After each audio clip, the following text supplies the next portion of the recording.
भुलैनी तू हमके भुला गइलू हो। बीच रहिया में बहिया छोड़ा के तू कहवा परा गइलू हो। जब कोई आपको धोखा दे के जाता है उस वक्त ये दिल से फीलिंग आती है। और सभी लोग कभी ना कभी किसी से जरूर प्यार किए होंगे, इसलिए मैं अपने दिल की फीलिंग आपको बता रही हूँ। नीचे थोड़ा बैठ जाइए। कि पाके तोहरा के दुनिया भुलैनी तू हमके भुला गइलू हो। बीच रहिया में बहिया छोड़ा के तू कहवा परा गइलू हो।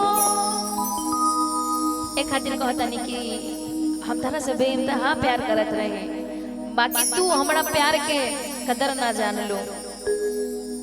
लेकिन हम भगवान से इतने दुआ करब कि तू जहाँ रहा खुश रहा, आबाद रहा। भविष्य में कबो तारा के हमार जरूरत पड़ी तो हम हमेशा तारा खातिर खड़ा रहब।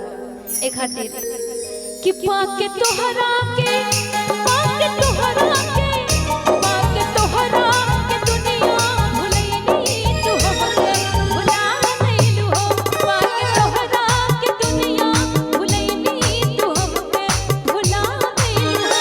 बीच रहिया में बीच रहिया में बीच रहिया में बहिया छुड़ा के तू कहवा परा गइलू हो।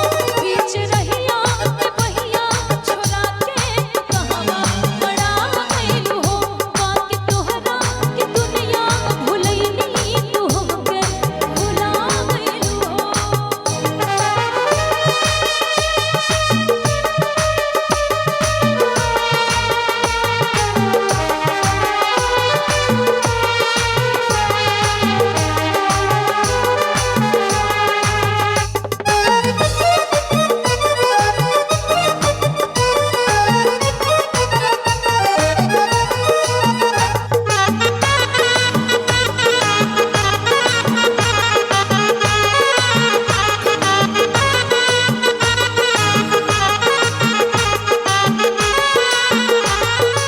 ए जान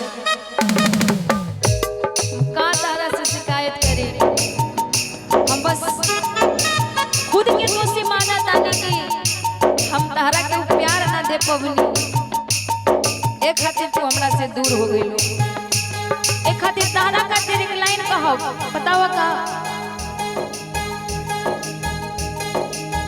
कहीं हमके तो कुछ समझ में नहीं आवता कि तारा से भी इंतहा प्यार कैला के बाद भी हमके ई सजा मिलता। बगिया के झुलवा नदिया के पानी कैसे भुला गइलू गोरी।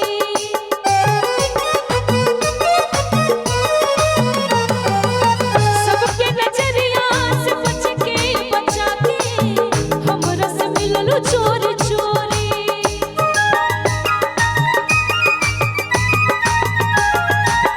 बगिया के झुलवा नदिया के पानी कैसे भुला गइलू गोरी। सबके नजरिया से बच के बचा के हमसे मिलल चोरी चोरी। दिल के धड़कन में दिल के धड़कन में दिल के धड़कन में हमरा समा के तू दिल के दुखा गइलू हो। पाके तोहरा के दुनिया भुलैनी तू हमके भुला गइलू हो। भैया एक बात जाना करो, वो किसी और से मिलके आए हैं। वो किसी और से मिलके आ रहे हैं कि फिर भी हम उनका इंतजार कर रहे हैं। एक बेवफा से हम कितना प्यार कर रहे हैं। एक बेवफा से हम कितना प्यार कर रहे हैं। वो किसी और से मिलके आ रहे हैं। वो किसी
जन्मों जन्म के बाकी एको जन्म ना निभा पइलो ऐसा का कमी रहे हमरा में मरे से पहले कम से कम इतना दे बता दे तू कि का कमी पबलू हमरा में कि दूसरा के संग है तू चल गई तू खातिर कहब दारा से भैया लास्ट लाइन तहरा से कहब का कि लाखों कसम वाद हमरा से कैलू ए कहू न कैलू तू पूरा सपना देखवलू तू जन्मो जन्म के पहले जन्म माया अधूरा ई जन्म में तो ना मिल पैलू अगला जन्म के तो पता ना कि लाखों कसम वाद हमरा से करके ए कहू न कैलो तू पूरा सपना देखवलो तू जन्मो जन्म के पहले जन्म माया अधूरा कबो अचके में भेटा तू जइतो त पूछती ई का कैलू हो पाके तोहरा के दुनिया भुलैनी तू हमके भुला गइलू हो बीच रहिया में बहिया छोड़ा के कहवा पड़ा गइलू हो पाके तोहरा के दुनिया भुलैनी तू हमके भुला गइलू हो पाके तोहरा के दुनिया भुलैनी तू हमके भुला गइलू हो पाके तोहरा के दुनिया भुलैनी तू हमके भुला गइलू हो पाके तोहरा के घर संसार के भुलैनी तू हमके मुआ देलू हो क्या बात है। और अच्छा लगा हो तो एक बार जोरदार ताली दर्द होता नहीं दुनिया को दिखाने के लिए और हर कोई